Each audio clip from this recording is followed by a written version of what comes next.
Então, muito bom dia, bom sábado, e hoje vamos continuar no tema muito bom que é o Natal. Quanto tempo durou o Natal? Nesta altura, nesta quadra, nesta época festiva, eu gostava muito do Natal. Porquê? Porque no sábado, no sábado mais próximo do Natal e nas vésperas do Natal, no sábado, falava-se muito das histórias de Natal. Contava-se as histórias de Natal. Vocês têm alguma história para contar de Natal? Do bolo rei, das filhosas, do pão de ló, das rabanadas, da loteria, de tudo que envolve os presentes. E também aquelas histórias humanas, aquelas histórias de amor, onde aparece Deus menino, onde aparecem os anjos, José e Maria. E hoje vou-vos levar a essa história deslumbrante novamente, numa perspectiva bíblica e numa perspectiva profética, estudando, analisando os acontecimentos, vamos sair daqui ricamente abençoados com o poder e a palavra de Deus. Por isso vamos orar, pedir a Ele, a Jesus, que nos fortaleça com a sua mensagem. Querido Pai, querido Deus que está nos céus, Senhor, que rica mensagem que Tu nos deste, Senhor. A mensagem mais bela, a mensagem do nascimento de Jesus. Vamos contá-la, Senhor. Vamos guardá-la dentro do nosso coração, pois ela é muito especial, muito especial. Quero acarinhá-la como que se acaricia um filho nosso, pois é um filho se nos deu e será chamado Deus maravilhoso, Conselheiro. Nós possamos ser como José, que recebe anjos para receber visões. Possamos ser Maria para receber Jesus no nosso seio. Possamos ser como os reis magos, que são orientados pelas estrelas. Possamos ser como os pastores, que somos contemplados com a visita dos teus santos anjos. Possamos ser como Ana, como Zacarias, como todos estes homens e mulheres que viveram neste mundo a contemplar Jesus, a alegrar-se no Natal, no tempo dele. Por isso, Pai, te peço encarecidamente uma bênção especial para todos que estão a ouvir e a escutar, em nome do Senhor Jesus Cristo, nosso Salvador. Bem-vindos a esta quadra festiva. Eu sou o Fernando Ferreira, costumo apresentar muitos temas e este mês de dezembro, já é o segundo sábado, que apresento o Natal. E tenho algumas perguntas para vós. A pergunta é: quando é que foi o Natal? Quanto tempo percorreu o Natal? Quanto tempo durou o Natal? Eu vou agora passar à história, vou fazer aqui um zap, eu vou mudar o ecrã para contar a história. Vamos então. Primeira coisa, vamos ler um bocadinho a Bíblia para entender depois aquilo que a mensagem nos tem para trazer. Ora, o nascimento de Jesus Cristo foi assim: estando Maria, sua mãe, desposada com José, antes de se juntar, achou-se ter concebido do Espírito Santo. Portanto, está em Mateus capítulo 1, versículo 18. Este é o quadro histórico, o primeiro acontecimento natalício. Começou muito antes de Jesus nascer. Eu diria que começou 20 anos para esta jovem se preparar para conceber, dar à luz, se preparar fisicamente, mentalmente e muito especialmente espiritualmente. Maria estava noiva de José. Maria tinha sido dada a José como esposa. Agora tinha que esperar. Mas isto demorava pelo menos um ano. Seria de um ano o noivado, pelo menos. Não é como agora que se namora, que há o namoro, e pode haver troca de beijos, troca de abraços, e quando se dá conta, ou quando muitos já estão como se fossem casados. Não havia isso. O namoro era desconhecido completamente. Havia apresentações, na presença de pessoas, havia a família que apresentava a noiva e havia a família do noivo que apresentava o noivo. Havia espécie de uma cortesia. Uma cortesia, nós podemos chamar cortesia cristã, cortesia dos novos. Maria ficou em casa durante aquele tempo todo. Entretanto, engravidou, como diz o texto. Ora, o nascimento de Jesus. Ficou em casa de seus pais e a aguardar a data do casamento, enquanto José deveria ter 30 a 40 anos de vida, pois estava a preparar a sua casa para receber a sua futura esposa. Não sabemos ao certo se José era viúvo, mas tudo indica que sim, pois relata a Bíblia, dá uma sensação que ele seria mais velho, por isso viúvo talvez, e com filhos. No ministério de Jesus há um incidente que nos revela quem eram os familiares de Jesus já no ministério de Jesus, ou seja, já quando ele tinha 30 anos. Vamos ver um texto que nos ajuda a entender esta parte histórica, que é bíblica, que está na Bíblia, em São Lucas capítulo 8, versículo 19 a 21. Diz assim: e foram ter com ele, portanto, no ministério de Jesus, Jesus estava a ministrar, a fazer curas, a pregar, e estava dentro de uma casa, e foram ter com Jesus. Foram ter com ele, e diz aqui, sua mãe, quem foi ter com ele? Foi sua mãe e seus irmãos. E não podiam aproximar-se dele por causa da multidão. Continua aqui o texto a mencionar o pai. Não, aqui o texto não menciona o pai. E ainda vai mais profundo o texto e diz assim, e foi-lhe dito, está lá fora tua mãe e teus irmãos que querem ver-te. Está em São Lucas capítulo 8, versículo 19 e agora o versículo 20. E agora reparem no versículo 21. Mas Jesus respondendo disse-lhes, minha mãe e meus irmãos são aqueles que ouvem a palavra de Deus e a executam. Jesus não referiu aqui o Pai. Não era preciso por uma razão lógica.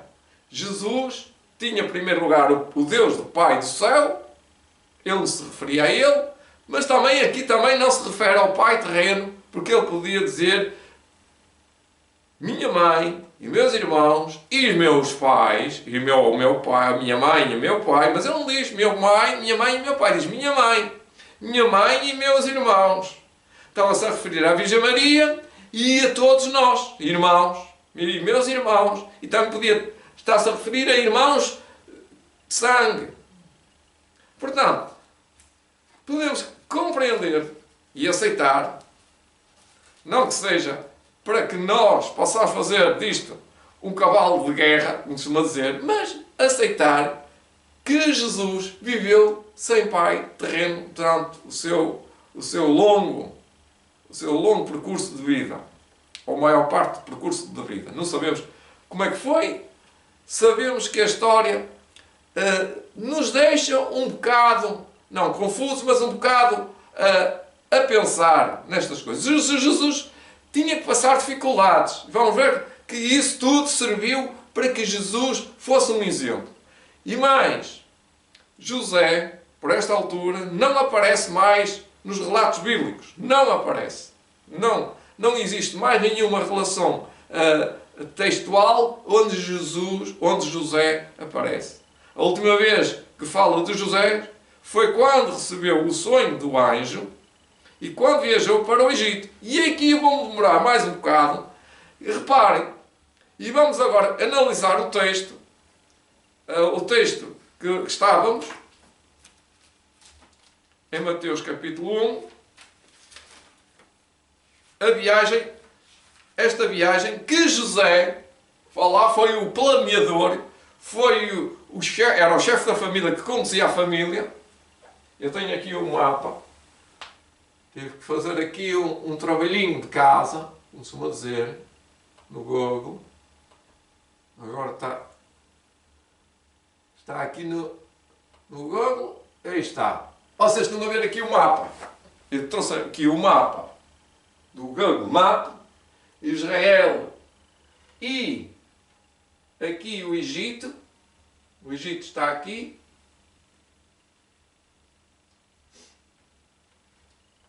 Aqui, vou ver. Canal de Suez, cai, está aqui o Egito, está aqui o Egito. Portanto, o Egito é isto tudo. Portanto, ele viajou esta parte aqui toda e veio para aqui acima e veio para o Egito. Porquê é que não veio para esta linha reta? Não sei. Não sei dizer porquê. Mas a história conta-nos que eles viajavam por esta linha. Há quem diga que é a única alternativa que eles tinham. Que ele estava aqui em baixo. E para subir tinha que subir muito. E andava pela orla marítima. É capaz de também ter subido, mas mesmo assim, em linha reta, são 400 km. Em linha reta, de avião. Mas na altura não havia avião. Ele foi de dromedário. De dromedário seria mais ou menos uma viagem de um percurso muito grande. Seria talvez por aqui. Vamos apontar para que seja por aqui. E subia aqui. E andava por aqui. E ainda subia mais. E descia aqui. E entrava aqui. Isto demoraria, são 900 e tal, 874 km, demoraria cerca mais ou menos de 15 dias, 20 dias, mais ou menos, de viagem para cá. Porque aqui o texto diz, mais à frente, no capítulo 2, e tendo-se eles retirado, os reis magos, eis que o anjo do Senhor apareceu a José em sonhos, dizendo: levanta-te, toma o menino e sua mãe e foge para o Egito e demora-te lá. E demora-te aqui no Egito, até que eu te diga que venhas, porque Herodes há de procurar o menino para o matar. E levantando-se ele, tomou o menino e sua mãe e de noite foi para o Egito. E o texto continua no versículo 15 do capítulo 2, estando eles lá até a morte do rei Herodes, para que se cumprisse o que foi dito da parte do Senhor pelo profeta, que diz: do Egito chamei o meu filho. Portanto, isto é Oséias 11:1. Está mesmo precisamente em Oséias 11:1. Esta profecia cumpriu-se. Portanto, Jesus demorou cerca de um mês a chegar ao Cairo, ao Egito. Não sei se ele estivesse no Cairo, mais perto, devia ter sido nestas cidades, nestas redondezas. E, passado um tempo, que a Bíblia não relata se foi um dia, se foi um mês, se foi uma semana, se foi 2 meses, se foi um ano, Jesus volta para Israel, para junto da sua igreja, da sua comunidade, para junto do seu povo, para Belém. E depois ele vai para Nazaré. Ele vai trabalhar, vai viver em Nazaré. Isto tudo para dizer que o Natal não foi só um dia de nascimento, não foi um dia, não foram 2, não foram 3, não foram 4, não foram 5 dias, não foram 10 dias, não foram 20 dias, não foi um mês, não foi 2 meses, não foi 3 meses, não foi meio ano, não foi sequer nem um ano. O Natal durou 2 anos. A conclusão a que eu cheguei pode ser da minha visão óptica que esteja focada nos acontecimentos que estivesse ali há muito tempo impregnada de pó, costuma dizer impregnada, a história está impregnada de pó, e eu desempoeirei a poeira toda e comecei a escavar pedra por pedra e vejo os acontecimentos a desenrolar de uma amostra que tem que demorar o seu tempo. Maria era uma jovem, voltando a ver o nascimento de Jesus, quando Maria estava cheia do Espírito Santo, quando concebeu do Espírito Santo. E agora o que é que José ia fazer? Estando José, seu marido, com ela, não estava ela, com ela, estando como era justo e não queria difamar, intentou deixá-la secretamente. Portanto, repare, 20 anos, uma mulher se preparou para casar. 20 anos. Tinha engravidado. Já era 20 anos de preparação para receber aquele menino. É bíblico. 20 anos. E Ellen White também diz que o casamento deve ser preparado, ou o filho deve ser preparado, antes de nascer 20 anos. E o casamento, ela diz também, que o casamento deve ser preparado antes de 20 anos. Portanto, aos 20 anos, pelo menos aos 20 anos, 18, 19, 20 anos, Maria estava prestes a conceber Jesus e a começar o Natal. Então José, sabendo que ela ia conceber uma criança que não era dele, intentou deixá-la secretamente. E projetando isto, ou planeando, aqui diz projetando ele isto, eis que em sonho lhe apareceu um anjo. A primeira vez que um anjo lhe aparece a José é quando ele não sabia nada da história do Natal. Eu acho que aqui começa o Natal. Para mim, quando José recebe em sonho o primeiro anjo, é Natal. Então José, seu marido, como era justo, apareceu um anjo do Senhor dizendo: José, filho de David, não temas receber a Maria, tua mulher, porque que há nela gerado é do Espírito Santo. E dará à luz um filho e chamarás o seu nome Jesus. Tens a responsabilidade. O anjo deu uma responsabilidade a José de fazer Natal, de acontecer o Natal e pôr o nome de Jesus. Porque ele salvará o seu povo dos seus pecados. Tudo isto aconteceu para que se cumprisse que fora dito pelo profeta, pelo Senhor, da parte do Senhor, pelo profeta que diz: eis que uma virgem dará à luz e um filho e dará à luz um filho e chamá-lo pelo nome de Emanuel, que traduzido é Deus conosco. E José despertou do sono, foi num sono, foi a dormir, que ele viu este anjo e viu o sonho e o anjo falou com ele. E José despertou do sonho,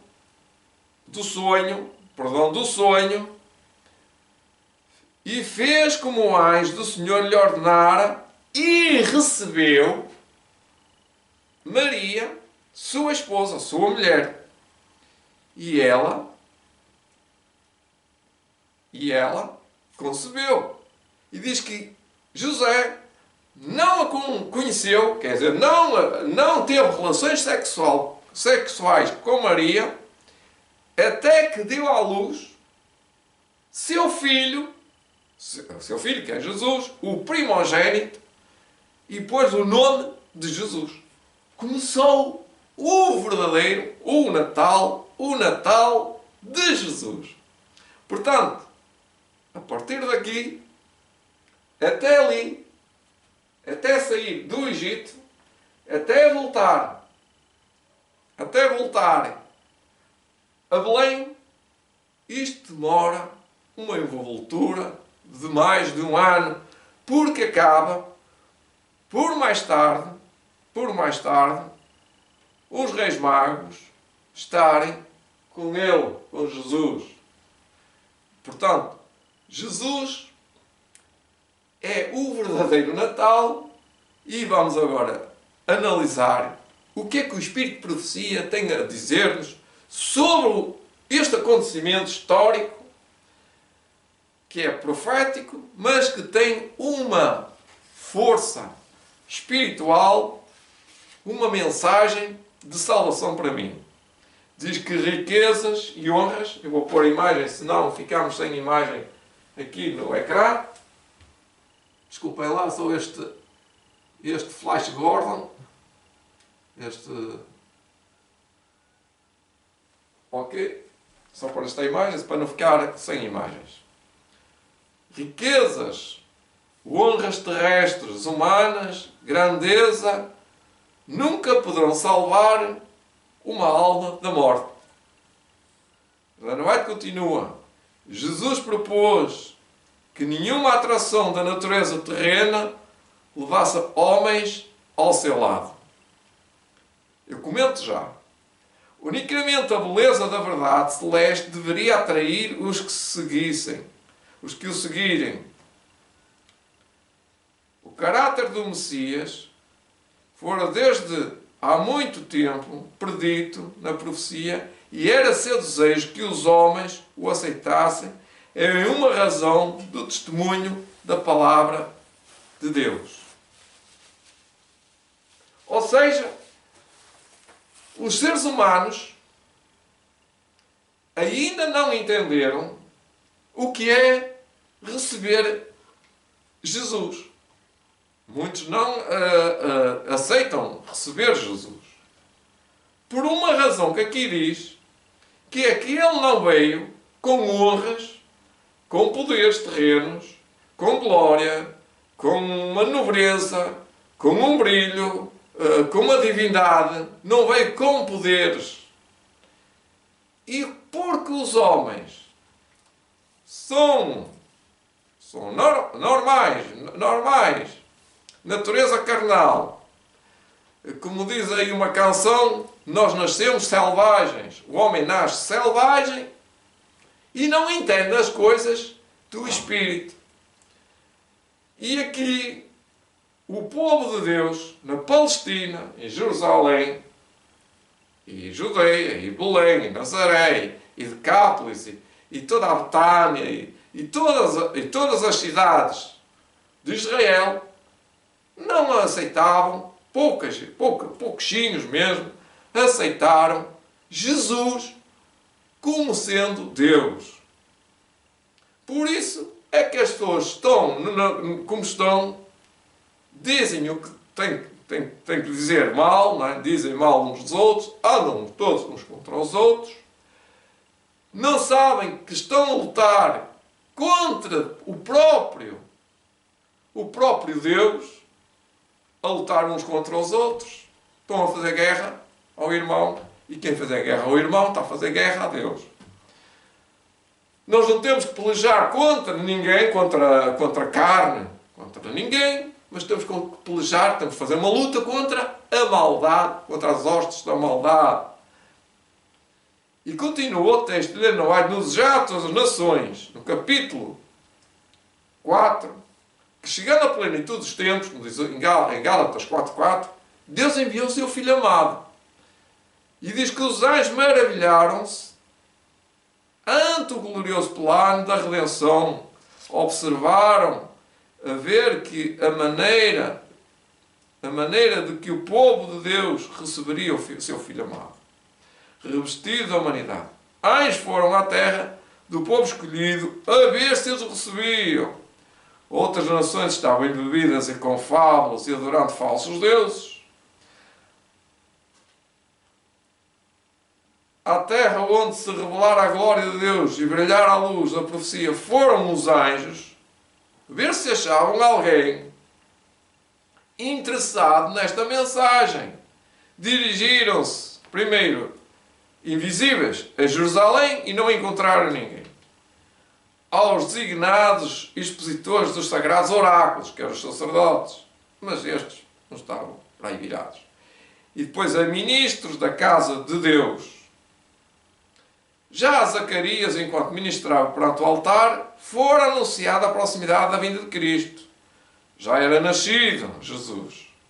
Estava a percorrer a história.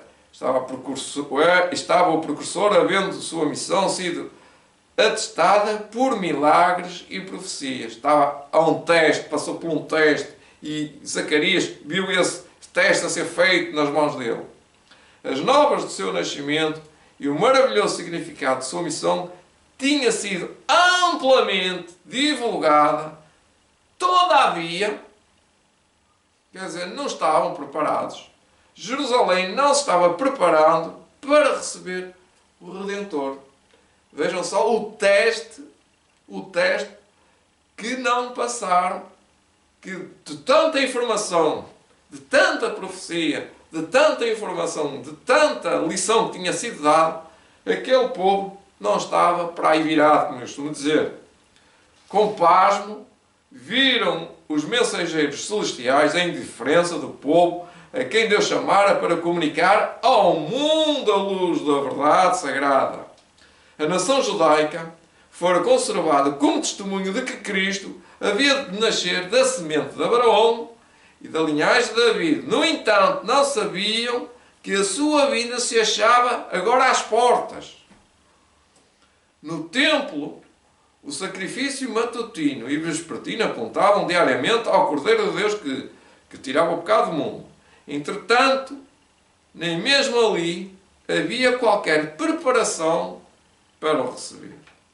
Os sacerdotes e doutores da nação ignoravam que o maior acontecimento dos séculos estava prestes a ocorrer. Proferiam suas orações destituídas de sentido e realizavam os ritos do culto para serem vistos pelos homens, mas em sua luta por riquezas e honra mundanas não estavam preparados para a revelação do Messias. A mesma indiferença, diz Ellen White, penetrava a terra de Israel. Corações egoístas e absorvidos pelo mundo ficavam impassíveis ante o júbilo que comovia o céu. Apenas alguns estavam ansiando contemplar o invisível. A esses foi enviada a embaixada do céu, que foram aos pastores de Belém. Anjos assistiam José e Maria enquanto jorneavam de seu lar em Nazaré à cidade de David. Mais outro ingrediente muito forte. Anjos acompanhavam José e Maria enquanto eles iam ao seu recenseamento lá em Nazaré. O decreto de Roma Imperial acerca do alistamento dos povos do seu vasto domínio estender-se aos habitantes das montanhas da Galileia. Como outrora Ciro foram chamados ao trono do império do mundo, a fim de libertar os cativos do Senhor, assim César Augusto se tornar um instrumento para a realização do desígnio de Deus em levar a mãe de Jesus a Belém para cumprir uma profecia. Ela é da linhagem de David e o filho de David deve nascer na sua cidade, que é Belém. De Belém dissera o profeta: de ti, que é das mais pequeninas, de ti que me há de sair, que há de ser, que há de reinar em Israel, e cuja geração é desde o princípio, desde os dias da eternidade. Belém. Mas necessidade de sua real linhagem, José e Maria não são reconhecidos nem honrados. Chegaram lá fatigados, diz aqui, e sem lar, sem hospedaria, sem lar, atravessavam toda a extensão e estreita rua da porta da cidade ao extremo oriental desta, buscando em vão um lugar de pousada para a noite. Não há lugar para eles nas apinhadas hospedarias, num rústico rancho em que se abrigam os animais, encontraram aí refúgio. Afinal, ali foi e ali nasceu o Redentor do mundo. Portanto, estão a ver os anjos a ver um lindo serviço, não é? Como costumam dizer que é lindo serviço que arranjaram. Levaram o menino para a estrebaria. Os anjos acompanharam, tiveram que acompanhar a hospedagem. Tiveram que... Eles não iam... os anjos não fazem aquilo que o ser humano tem a obrigação de fazer, como eu costumo dizer. O ser humano tem que pegar na Bíblia, desfolhar e ler. Não são os anjos que vêm aqui e vão desfolhar e ler para mim. Não são os anjos que vão ter que falar. Não vão ser os anjos que vão ter que fazer a minha comida. Só quando eles estiverem impossibilitados fisicamente, por qualquer dificuldade mecânica, ou seja, que não possa atuar o ser humano, aí os anjos atuam. Mas até lá, diz aqui que os anjos acompanham para proteger, é claro, para resistir, para dar seguimento, para abrir caminho, mas nunca fazem com que as portas se abram. Alguma porta se abriu da hospedaria, os anjos bem tentavam, é Jesus, é Jesus. Eles não entendiam, eles não abriam a mente, como costuma dizer, estavam com a mente entupida, tapados. Estavam distraídos. Os homens não o sabem, mas as novas enchem o céu de alegria, de regozijo, como diz aqui, com mais profundo e mais terno interesse. Os santos, seres do mundo da luz, são atraídos para a terra. Eles que não têm nada a ver com nós, não é? Mas estão interessados. Todo o mundo se ilumina à presença do Redentor. Todo o mundo se ilumina à presença do Redentor. É uma citação de Helena White, no Tejado. Sobre as colunas, sobre as colinas de Belém, acha-se reunida inumerável multidão de anjos. Esperam o sinal para declarar as alegres novas ao mundo. Mas só pouquinhos é que vão recebê-la. Houvessem os guias de Israel sido fiéis ao depósito que se lhes confiara e teriam partilhado com eles esta alegria de anunciar o nascimento de Jesus. Mas assim foram passados por alto. Tem uma lição muito grande. Vamos para a frente, continua. Deus declara: derramarei águas sobre o sedento e rios sobre a terra seca. Derramarei águas sobre o sedento e rios que andam em busca de luz e aceitam com alegria, fulgirão os brilhantes raios que descem do trono de Deus. E continua, Helena White diz: nos campos em que o jovem David guardara seu rebanho, haviam ainda pastores vigiando. Interessante.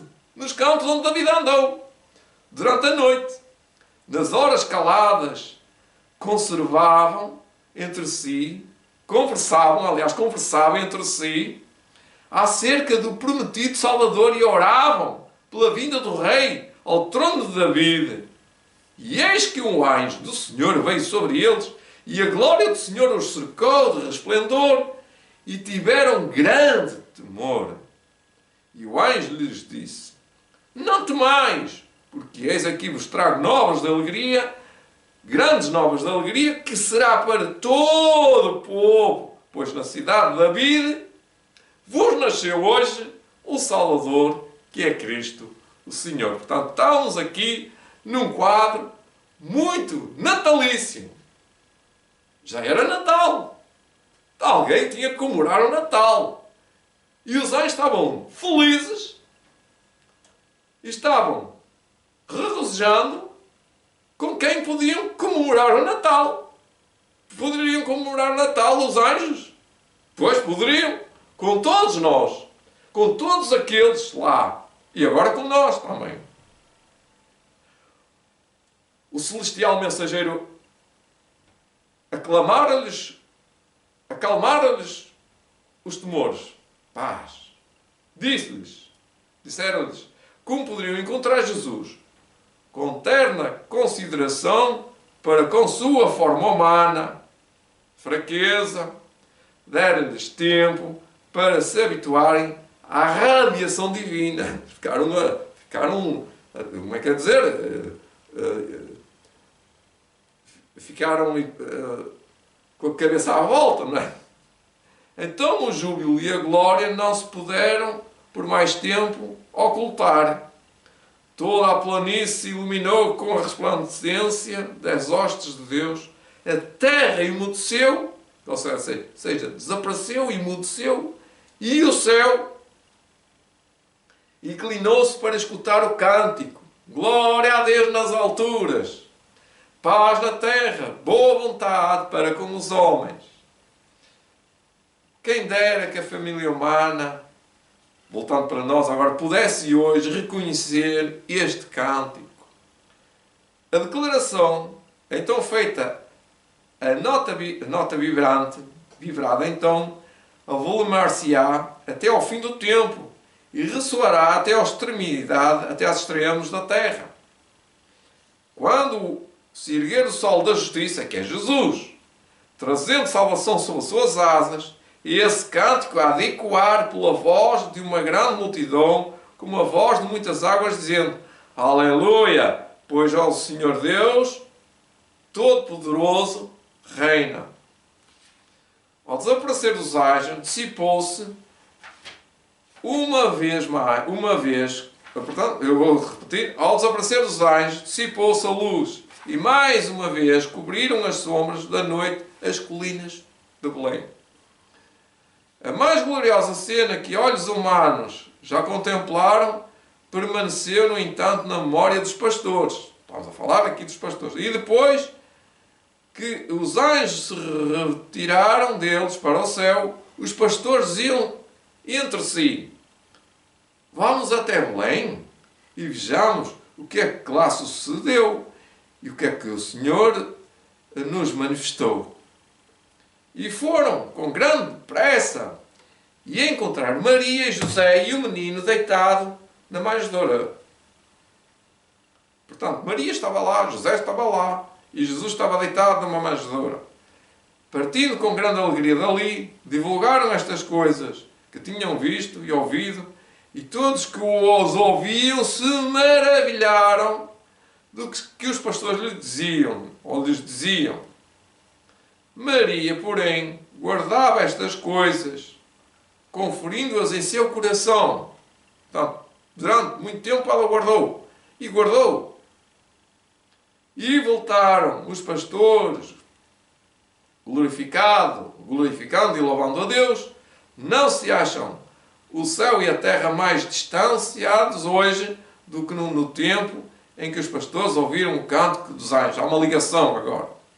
A humanidade é hoje objeto da solicitude celeste da mesma maneira que o era quando homens comuns, ocupando posições ordinárias, como os pastores, se encontravam à luz do dia com anjos e falavam com os mensageiros nas vinhas e nos campos. Enquanto nos movemos em nossos afazeres comuns, podemos então ter bem perto do céu, podemos ter bem perto do céu anjos das cortes celestes no alto, assistirão aos pastores dos que vão e vêm às ordens de Deus. Portanto, a história de Belém é inexprimível, é inexorível, é uma história que nos dá uma lembrança do Natal, que nos situa no Natal. Nela se acham ocultas as profundidades das riquezas, tanto da sabedoria como da ciência de Deus. Romanos 11:33, aliás. Maravilhando-nos do sacrifício do Salvador em permutar o trono do céu pela manjedoura e a companhia dos anjos que o adoravam pelos animais de uma estrebaria, na estrebaria, o orgulho e presunção humano, ou a presunção humana, ficam repreendidos em sua presença. Todavia, esse passo não era senão o princípio de sua maravilhosa condescendência. Teria sido uma quase infinita humilhação para o Filho de Deus revestir-se da natureza humana, mesmo quando Adão permanecia em seu estado de inocência no Éden. Mas Jesus aceitou a humanidade quando a raça humana havia sido jamais enfraquecida por 4.000 anos de pecado. Jesus podia se encarnar no dia do pecado, quando Adão pecou, mas demorou, vindo a plenitude dos tempos, ou seja, quando tudo já estava estragado, mais que estragado, e estava Deus para mexer no mundo, então faz um milagre, faz-se nascer na forma de Jesus. É com esta história, com esta maravilhosa história, que dura séculos, desde o nascimento até agora, que nós temos que nos alegrar. Mas Jesus aceitou a humanidade quando a raça havia sido enfraquecida por 4.000 anos de pecado. Como qualquer filho de Adão, aceitou os resultados da operação da grande lei da hereditariedade, ou seja, os resultados é as consequências. O que estes resultados foram manifestar-se na história de seus ancestrais terrestres. Nós somos filhos de Adão. Já não somos parecidos, como costumam dizer. Somos uns muito ancestrais. Eles eram os nossos ancestrais, aliás. Nós somos muito diferentes. Vocês reparem, eu às vezes começo a pensar assim. Quando tinha 20 anos ou 19 anos, eu era uma pessoa diferente, fisicamente, anatomicamente, mesmo pensando o meu pensamento, tinha uma elaboração de pensamento diferente, uma maneira de falar diferente, uma pujança diferente. E é como se fosse um Adão novo e agora sou um Adão antigo, ou seja, o meu ancestral. Ou seja, na nossa existência, nós já percebemos as consequências dos anos, às vezes 30, 40, 50 e mais anos, para quem vive até aos 70 e 80 e mais anos, já vê as consequências e pensa assim, eu já não sou o que era há 10, ou há 20, ou há 30, ou às vezes eles dizem, já não sou o que era há 40 anos. Já não me lembro, e digo sinceramente, muitas vezes começo assim, eu já não me lembro de ser criança. Quando? Por acaso temos essa vantagem de ter sempre crianças por perto, na nossa vida, na nossa existência. E quando nós temos experiências de tomar conta de crianças, por exemplo, ou de brincar com crianças, de partilhar com crianças, de viver com gente muito mais nova do que nós, são os nossos sobrinhos, para alguns são os netos, então vamos dizer, que diferença diferença entre ele e nós, não é? Há uma diferença. Há uma diferença. Eu estou a comparar isto. A comparar, uma comparação, fazer uma comparação, que é como fosse Adão e Eva eram assim, eram bonitos, tinham umas formas de beleza e de saúde, e tudo funcionava, tudo trabalhava, uma pujança. E hoje a juventude perdeu-se, não é? A juventude, quer dizer, ela não se perdeu para sempre, ela vai voltar. E esse reflexo perdeu-se. E então Jesus podia ter nascido quando Adão e Eva tinham pecado. Mas não, ele esperou 4.000 anos. Não foi 40 anos, foi 4.000 anos. Isto é a história plena da Bíblia. Em Gálatas 4:4 diz que Deus enviou o seu Filho na plenitude, tendo vindo a plenitude dos tempos. Agora, como eu costumo dizer, agora chegou o tempo de acontecer, vindo a plenitude dos tempos, Deus enviou o seu Filho.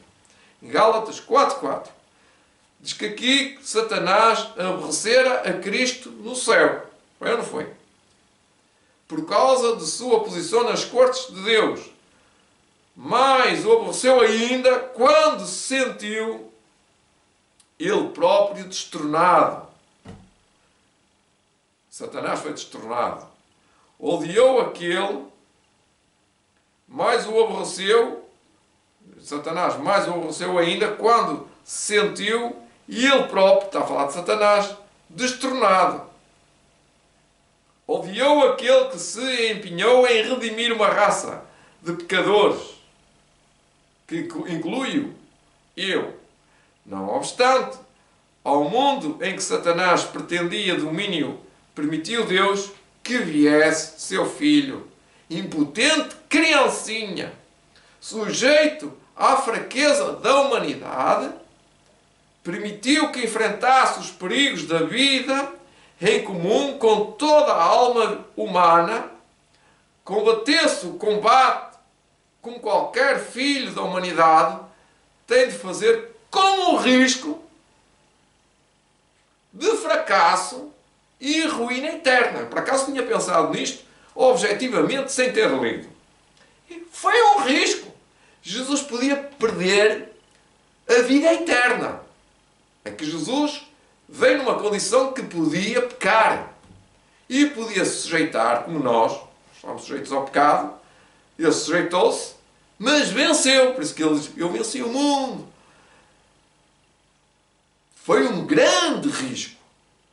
Foi o pior, o maior perigo na vida de Jesus foi se tornar um ser humano. Foi ou não foi? Porque está indefeso, pode morrer a qualquer momento, pode pecar a qualquer momento. A sua natureza é humana, ele não poderia usar a natureza divina, e estava sujeito.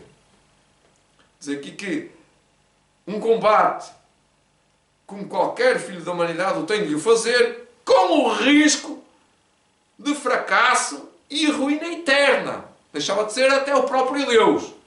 Já entenderam a mensagem deste Natal? Ia ser a mensagem das histórias do Natal, que é Deus Jesus vir à Terra. Foi um grande risco. Ou seja, o valor é tão valoroso, o Natal, a vinda de Jesus, tão valoroso, que Satanás está furioso a discutir, não é? A discutir a origem do Natal, que não se deve comemorar. E arranja lixo, como é que se está a arranjar lixo em cima de um acontecimento. Ou seja, o nascimento de Jesus demorou, o tempo que demorou, 1 ano ou 2 anos, 20 anos ou 30 anos, este acontecimento deve ser perdurado por toda a eternidade. É o maior acontecimento da história da humanidade. Por último, Helena White diz-nos, o coração do Pai humano, compadece de seu filho do seu filho terreno. Um pai humano compadece do seu filho humano. Olha, a fisionomia do pequenino e treme ante a ideia dos perigos da vida. Anela proteger seu querido do poder de Satanás. Guardá-lo da tentação do conflito e de conflitos. É um pai terreno. Eu imagino isto. É isto, não é? Você é um pai? Pensa assim. Para enfrentar mais a ser o conflito e mais terrível risco, Deus deu seu Filho unigênito para que a vereda da vida fosse assegurada aos nossos pequeninos. Nisto está o amor de Deus, o maravilhoso amor de Deus. Maravilhai-vos aos céus e à terra, e assombrai-vos à terra. Meus queridos amigos, meus queridos irmãos, venham até aqui, venham falar comigo um bocado. Reparem o que aqui disse, o que é que a mensagem de Deus nos quer dizer nesta hora.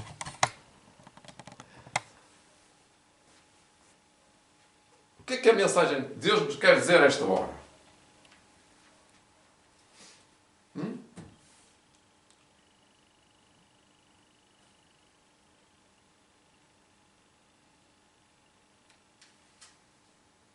Decidi-me aqui derramar a minha alma. Vocês imaginem o que foi esta ideia, este plano de Deus ter aceitado dar-se a conhecer através desta forma. Ele não tinha outra forma. E agora digo uma coisa. Vocês pensam que o vosso filho é vosso? Que vocês são de vocês mesmos? Que este mundo é vosso? Que alguma coisa é vossa? Eu agora queria encetar. Não sei se estava a câmera a filmar bem, eu tive que vir aqui encetar a câmera. Queria encetar este pensamento convosco. Olha o meu filho! Olha o meu menino! E eu tenho muitas pessoas que pensam que é assim, não é? E quando vejo um pai, eles pensam que é assim. Ou uma mãe. Olha o meu menino! Olha a minha menina! Olha a minha... Até podemos voltar isto para tudo que nós temos. Para carros, para casas, para o nosso... Para o nosso mundo. Isto é nosso. Amigos, nada que temos é nosso. Nada. Nem o ar que nós respiramos é nosso. Nada. Nem os livros, nem a TV, nem... E em relação aos filhos, eu queria dizer-vos uma coisa. O filho é de Deus. Jesus, ao dar o seu filho humano, em troca da raça humana caída pela divindade, ou seja, pelo Natal, pelo nascimento de Jesus, Ele comprou-nos, resgatou-nos. Somos dele. É claro que foi na cruz, mas começou no nascimento. Se ele não viesse nascer, não havia mais nada. Ele para ir para a cruz tinha que nascer. Ele para morrer tinha que nascer. Ele para viver tinha que nascer. Ele para fazer teve que nascer. E da maneira como ele nasceu, nós podemos dizer que somos uns grandes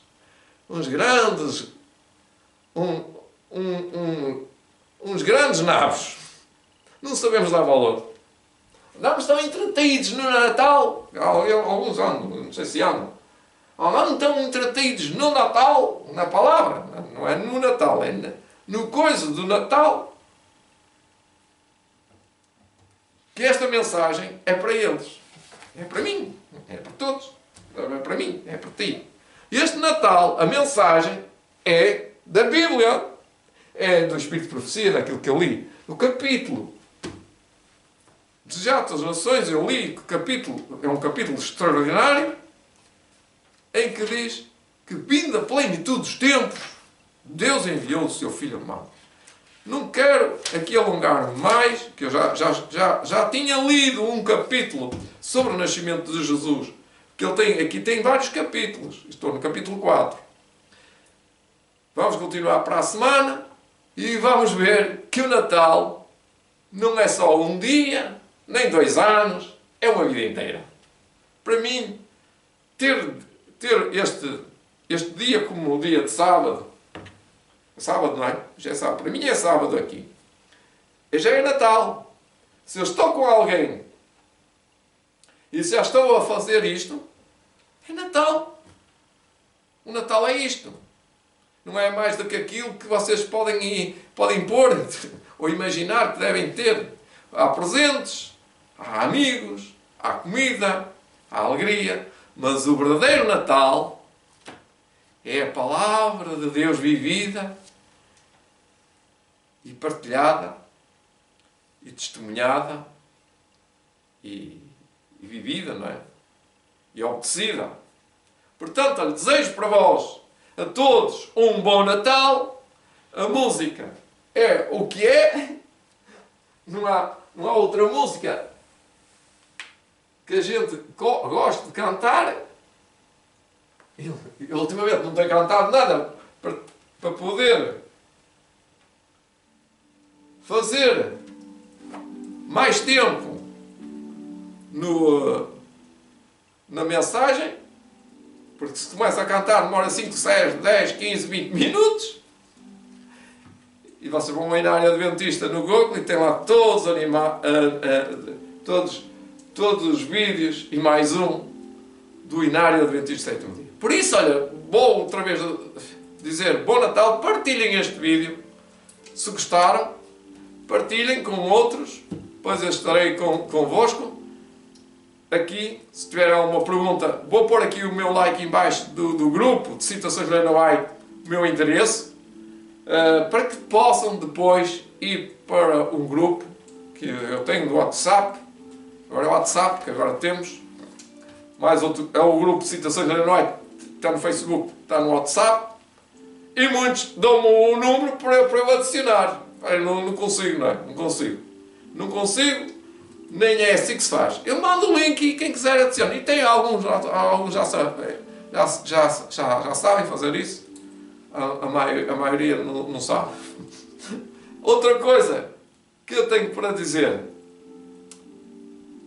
é graças a Deus, que muitas pessoas tenham aprendido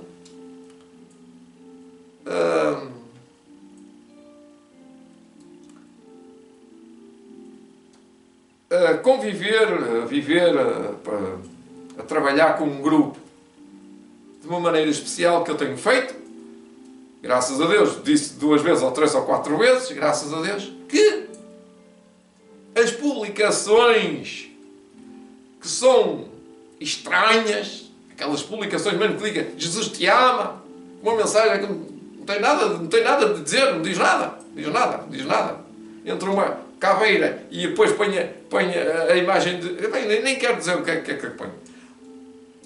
E eu estou a ensinar, e há muitas pessoas que estão a aprender, pelo Espírito Santo, espero que sejam guiados pelo Espírito Santo, a entender que um grupo de Citações de Helena White, ou um grupo da Bíblia, ou um grupo da Igreja Adventista Sétimo Dia, não é para colocar lá as histórias mais deambulantes, como eu costumo dizer, mais deambulantes, estranhas, com um carro anda sem motor, sei lá, isto é uma história que eu já conheço há 20 anos.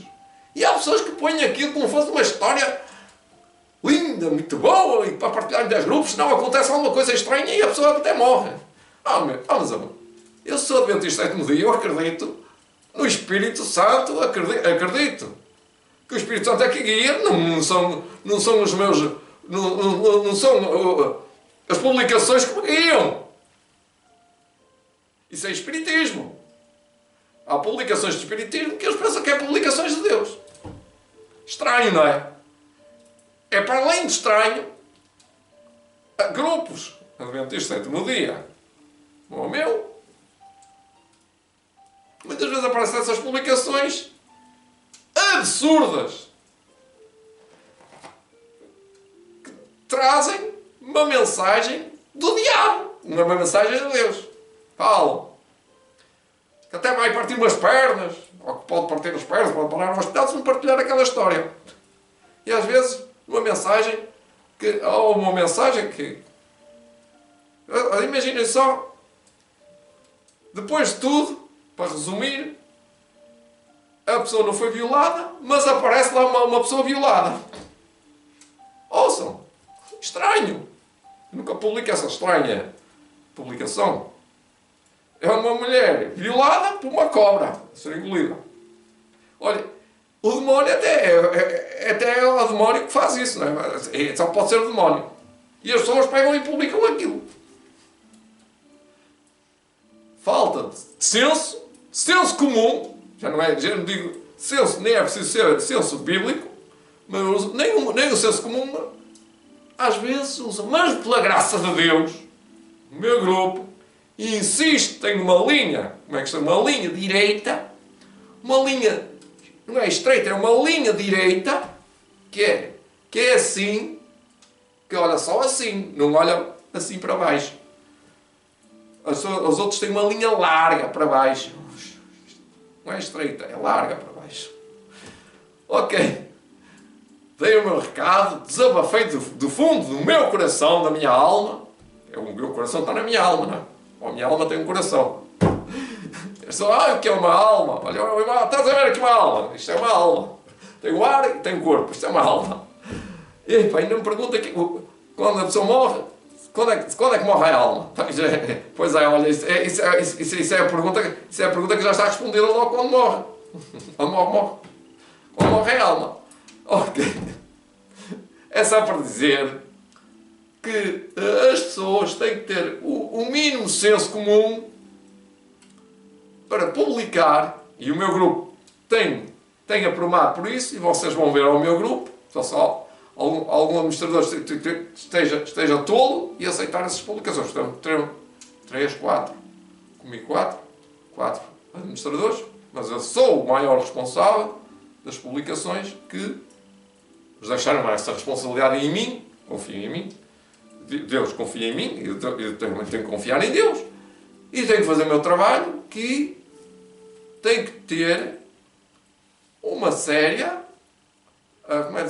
carga, uma séria carga de regras estipuladas, não por mim, que eu não as invento, mas que, baseadas no meu conhecimento bíblico, no meu critério, que é o critério bíblico, assim, claro, está escrito, está bem, está certo, está correto, está puro, tu que é digno, tu que é louvável, eu aceito. Ora, aquelas perguntas, ou aquelas imagens doidinhas, até de mulheres nuinhas, como é que se costuma dizer, já não aparece isso há muito tempo, mas pessoas, por exemplo, a pregar de missa, de tanga, a pregar quase todas, a ver se eu ia dizer as mamas, mas não se diz outras coisas, não é? O que é que se diz aqui? O que é que é? Os peitos, não é? A ver se os peitos, com pintadas, cheios de brincos, e ia pregar. Ia mandar para isto para um grupo. E quando não é homem, estão bem todos tatuados, rapados, e agora vão pôr mais uma tatuagem para pregar. Eles não vieram convertidos. Eles fazem assim porque não são convertidos. E quando continuar assim, como fossem convertidos a pregar. Está uma confusão no mundo babilónico, não é no mundo cristão. Está uma confusão no mundo da Babilónia, da prostituição, doutrinal, que o meu grupo não aceita. Pois não? Não aceita, pois não.